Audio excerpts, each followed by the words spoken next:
Okay, hello again. Everything's burnt, everything's burnt, everything's burnt. Oh, no, wow. This one's not burnt. Almost looks like it. Okay. So yeah, this is the... but this one's almost burnt. Interesting, because these are the codes that we will need to use in the furnace to go and visit Atros. So it's interesting that this book was intended to be burnt. See how many are there? Right, travel through them quickly.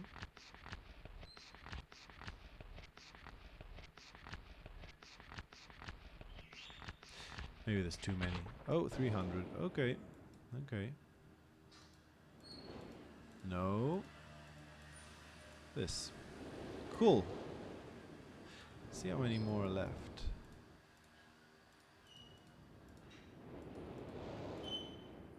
All these are burnt. That one is probably still... Oh no, this one's burnt as well. Wow. Aha. So this is probably the last book. Before arriving this age, I was determined that it would be a journey to a world very different from my previous adventures, and it was. The sky here is dark and grey, and incessantly displays flashes of lightning in the distance. I met a very old man with a long beard and hair that hangs to his waist. Ha! Again, an old man. He is very feeble and has trouble even moving. This man has obviously been through very many things in this strange world, and I have learned many things from him. He has told me an interesting story of this world's history. Years ago, he told me, there was a beautiful city that rose up out of the water. It housed many people inside its walls, and the people had everything they wished for. The city was surrounded by 3 high hills which rose higher than the city. On the east hill of the city rested a large lookout post. The people of the city had constructed the post expecting visitors to arrive from the east. The people had no means of traveling, so again, like in the Stone Ship Age, a signal, a place to attract other people is built. Communication with people across islands, across isolated environments. And again, this sort of things rising and falling out of the water, rising and falling out of consciousness. The flood. People had no means of travelling on the water, which forced them to merely wait for friend or foe. As time passed, friendly visitors brought rumours of an enemy that existed beyond the region. The people grew fearful, yet nothing happened. One day, the usually sunny sky became as dark as night and black ships appeared on the horizon. The lookout post's attempts at peace were turned away and the sentries there were easily overwhelmed. The ships continued to wreak havoc on the city, apparently destroying everyone and everything. After the foundations of the city were destroyed, the city sunk deep into the ocean and only the lookout post remained. The black ships sailed away. The man continued to say that 8 people had hidden and managed to survive through the attack. 8 people. On Myst Island there are 8 power switches. In the 9 years since the attack, 2 of the survivors had died. 6 people.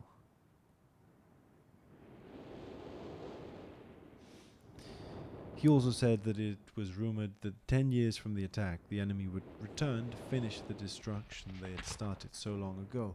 I have decided, since hearing the man's story, it would be admirable to save the civilization and stop this enemy's plan of destruction.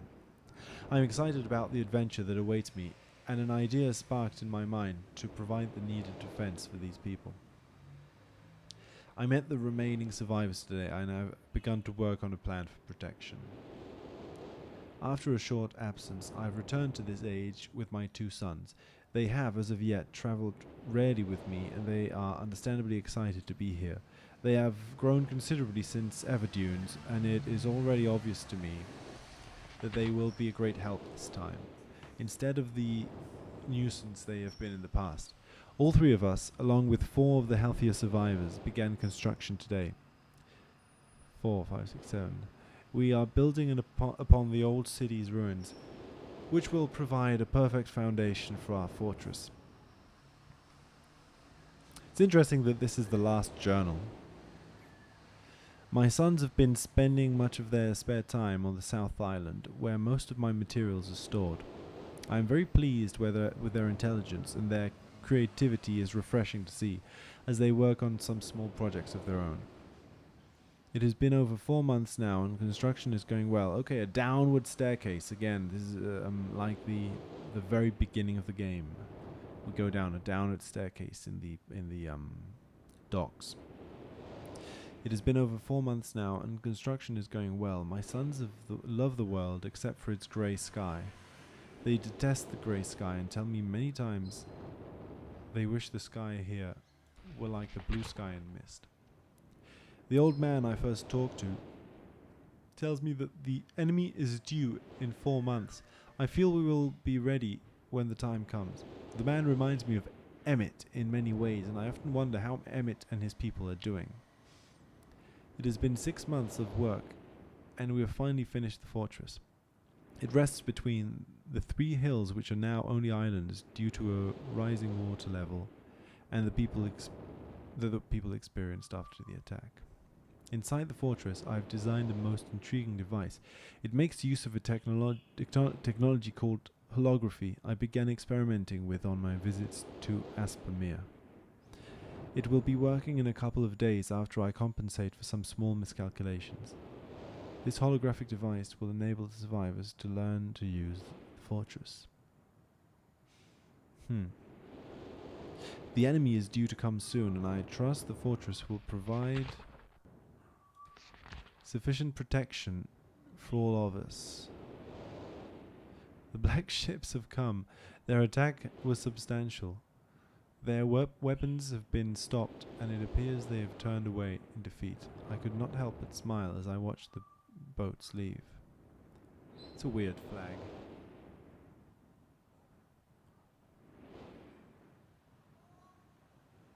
Huh.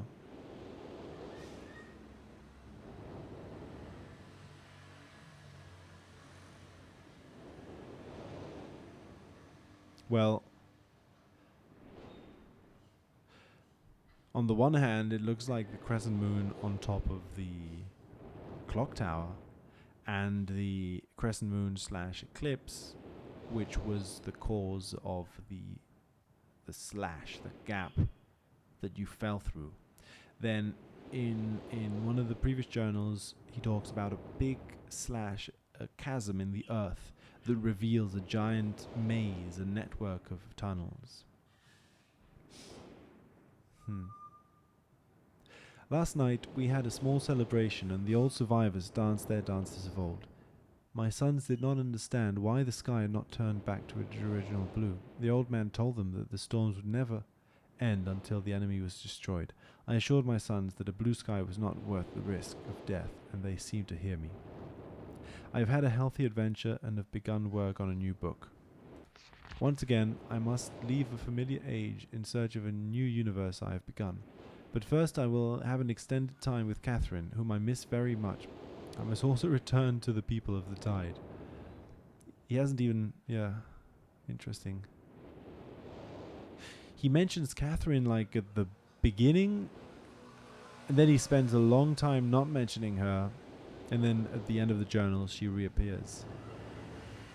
Well, maybe he has mentioned her more, I'm not sure. I must also return to the people of the tide. I believe in my travels I have found a substance that will ease the pain of their bone ailments that they have long endured. I hope to return to mechanical age one day and find the population growing and my fortress still strong. Though the sky may always be black, I am confident the people here feel a heavier darkness has been lifted from their shoulders. The mechanical age. Interesting, because you see, if we consider this to be the first book in the natural sort of progression, the little symbol here is a star or a sun, and then these don't have any symbols until this one, and this one again has a circular shape, excuse me, but it's a it's clockwork. It's mechanical.